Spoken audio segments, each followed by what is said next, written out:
From its centre and perpendicular to its plane, तो उस axis के लिए आपको बताना है, उस एक्सिस ऑफ रोटेशन के अबाउट बताना है बेटा मोमेंट ऑफ इनर्शिया कितना होगा। तो कैसे बताओगे? अब ध्यान से सुनना, कैसे बताओगे यार? अब मुझे एक बात बताइए, रिंग का मतलब क्या है? सेंटर से लेकर इस पोर्शन तक, सेंटर से लेकर इस पोर्शन तक अंदर क्या बेटा पूरी तरह से रिंग खाली है, मास कहाँ बेटा? यहाँ है सारा मास। और सेंटर से कितने दूरी पर है सारा मास? r दूरी पर। सेंटर से कितने दूरी पर है सारा मास? r दूरी पर, यानी r कांस्टेंट हुआ। और अगर r कांस्टेंट है तो अगर मैं मानता हूं बेटा, कैसे लिखते हो आप? dm को लेके चलोगे तो मुझे एक बात बताइए, dm dm dm dm जोड़कर क्या मिलेगा बेटा? Finally m। तो मोमेंट ऑफ इनर्शिया कितना आ जाएगा? I इज इक्वल टू आना बेटा कितना? mr कितना आना है? I इज इक्वल टू कितना आना बेटा? mr square. बात समझ में आ रही है? I कितना आना है? mr square. अब उसी तरह से डिस्क के लिए हो सकता है, उसी तरह से सॉलिड स्फीयर के लिए हो सकता है, उसे के लिए हेलो स्फीयर हो सकता है। अब ये जो रिजल्ट आपके पास आएंगे ना, अब ये सारे स्टैंडर्ड रिजल्ट आपके पास होंगे। उन स्टैंडर्ड रिजल्ट को यूज करते हुए हमें क्या करना है यार? मोमेंट ऑफ इनर्शिया डिफाइन करना है। वो रिंग के लिए हो जाए, वो डिस्क के लिए हो जाए, वो सॉलिड स्फीयर के लिए हो जाए, वो हॉलो स्फीयर के लिए हो जाए, वो ट्रायंगुलर लैमिना के लिए हो जाए, बहुत सारे ऑब्जेक्ट्स आपके पास है, तो उनके मोमेंट ऑफ इनर्शिया को भी आपको याद रखना है। जैसे कि रॉड के रिजल्ट कौन से बेटा? ml²/3 ml²/12, ठीक है। उसके बाद रिंग के लिए कितना आ जाएगा? mr²। डिस्क के लिए कितना आ जाएगा? mr²/2। हाँ, ये हमें याद रखना होगा कि एक्सिस कैसी गिवन है, कहां से पास होती है और किस तरह से पास हो रही है। तो नेक्स्ट लेक्चर में मैं आपको कुछ स्टैंडर्ड रिजल्ट को बताऊंगा और उन स्टैंडर्ड रिजल्ट को डिफाइन करने के बाद हम उनके ऊपर किस तरह से सवाल बन सकते हैं, उनको सवाल को सॉल्व करने के लिए हमें दो थ्योरम पढ़ने होते हैं। एक होता है बेटा पैरेलल एक्सिस थ्योरम और दूसरा होता है परपेंडिकुलर एक्सिस थ्योरम। तो ये पैरेलल एक्सिस थ्योरम क्या है और ये परपेंडिकुलर एक्सिस थ्योरम क्या है, इसकी चर्चा भी हम नेक्स्ट लेक्चर में कर लेंगे और देखते हैं किस तरह से और रिजल्ट हमारे पास अलग अलग बॉडीज के लिए होते हैं, ठीक है। सो नेक्स्ट लेक्चर में हम इसकी बात कर लेते हैं। आज के लिए बस इतना ही। Thank you so much. ठीक है, लास्ट लेक्चर में हमने डिस्कस किया था बेटा कि मोमेंट ऑफ इनर्शिया रॉड के अबाउट कैसे होता है, रिंग के अबाउट किस तरह से एक्सिस गिवन होती है और उसके अबाउट मोमेंट ऑफ इनर्शिया किस प्रकार से होता है। तो अब बोर्ड के ऊपर कुछ रिजल्ट है, उन रिजल्ट को आपको कंपल्सरी याद करना है। मैं फिर से बता रहा हूँ बेटा, बोर्ड के ऊपर कुछ स्टैंडर्ड रिजल्ट है, उन रिजल्ट को आपको कंपल्सरी याद करना है। और ये सिर्फ रिंग और डिस्क और रॉड के रिजल्ट है, इसके अलावा आपको solid sphere, hollow sphere, cylinder, इसके भी रिजल्ट मिलेंगे। पहले हम इनको डिस्कस कर लेते हैं, फिर आगे बढ़ते हैं। अगर हम देखें तो ये बात हमने डिस्कस की, देखो मैंने हेडिंग लिखी है moment of inertia of rigid bodies. तो ये सारी रिजिड बॉडीज है और अलग अलग तरह से आपके पास एक्सिस ऑफ रोटेशन हो सकती है और उस एक्सिस ऑफ रोटेशन के अबाउट आपसे मोमेंट ऑफ इनर्शिया पूछा जा सकता है। जैसे कि फर्स्ट अगर हम बात कर रहे हैं रॉड, तो रॉड में मैंने लिखवा के दिया, देखिए अ thin uniform rod of mass and length है, यानी यूनिफॉर्म मास डिस्ट्रीब्यूशन वाली रॉड होगी, उस रॉड का मास m रहेगा, लेंथ l रहेगी और उसके लिए अलग अलग एक्सिस ऑफ रोटेशन के लिए आपको मोमेंट ऑफ इनर्शिया पूछा जा सकता है। जैसे कि फर्स्ट देखिए एक्सिस कहां से पास हो रही है, तो एक्सिस उसके सेंटर ऑफ मास से पास हो रही है। अगर रॉड की मास मतलब m है, लेंथ l है और एक्सिस अगर सेंटर ऑफ मास से पास हो रही है तो उसके अबाउट मोमेंट ऑफ इनर्शिया कितना होता है, ये हमने डिराइव किया था, कितना होता है ml²/12। तो देखिए आपके पास यहाँ पे लिखवा के दिया है क्या बेटा, ml²/12। अगर मान लिया बेटा, देखो मैंने ये एग्जांपल के तौर पे भी समझाया था, ये x है, ये y है, ये z है।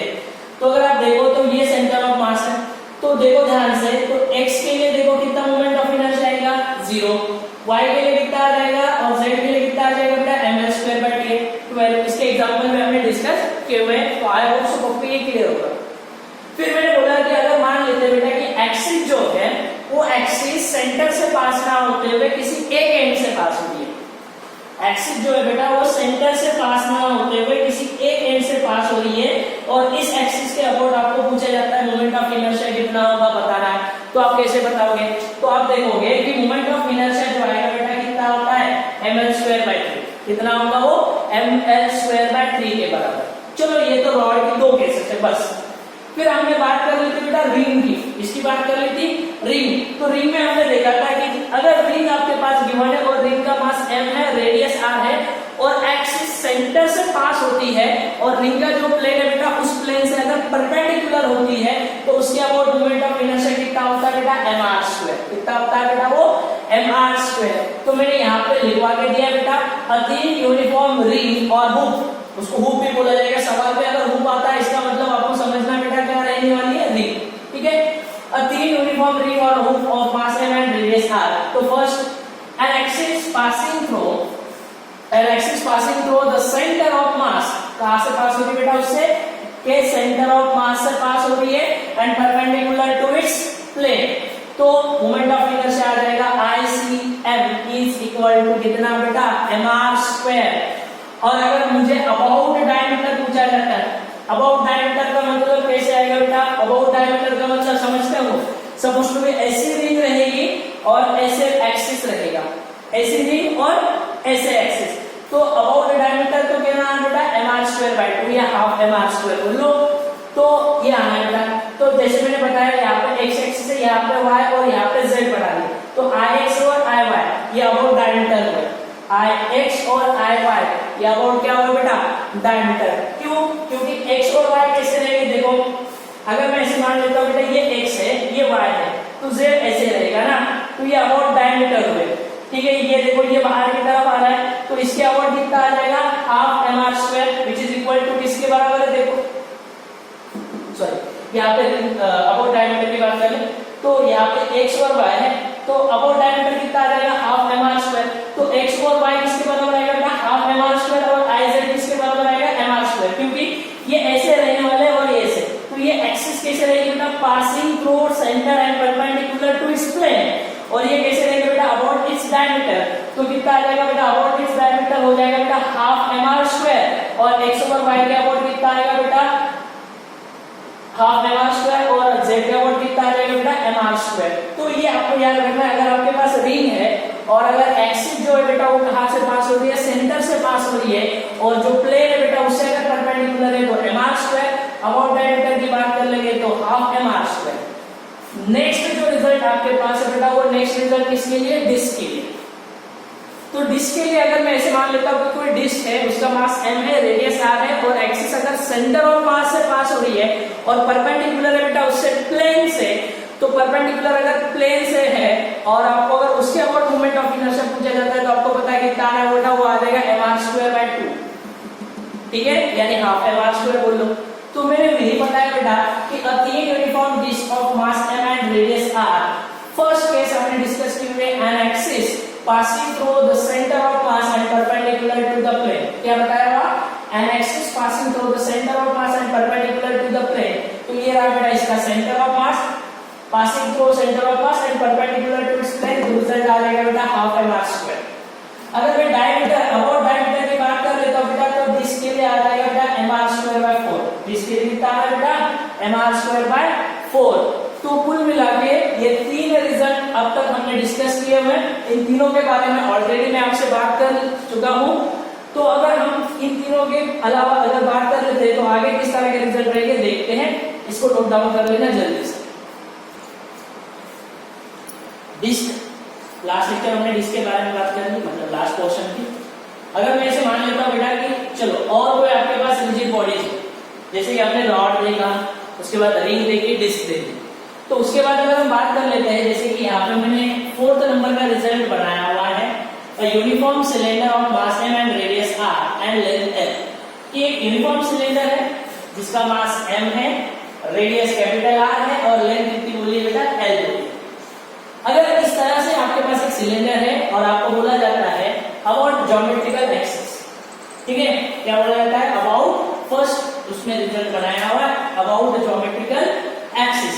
और सिलेंडर अगर हॉलो है, ये x एक्सिस ये y एक्सिस है, तो क्या है बेटा Ix x ज्योमेट्रिकल एक्सिस है, उसके अबाउट जो मोमेंट ऑफ इनर्शिया है वो कितना है बेटा वो होता है mr² के बराबर। जैसे बता रहा हूं बेटा ये रिजल्ट आपको याद रखने हैं। अगर हॉलो सिलेंडर है, ज्योमेट्रिकल एक्सिस है, तो उसके अबाउट मोमेंट ऑफ इनर्शिया कितना आएगा बेटा mr² के बराबर। अगर सॉलिड सिलेंडर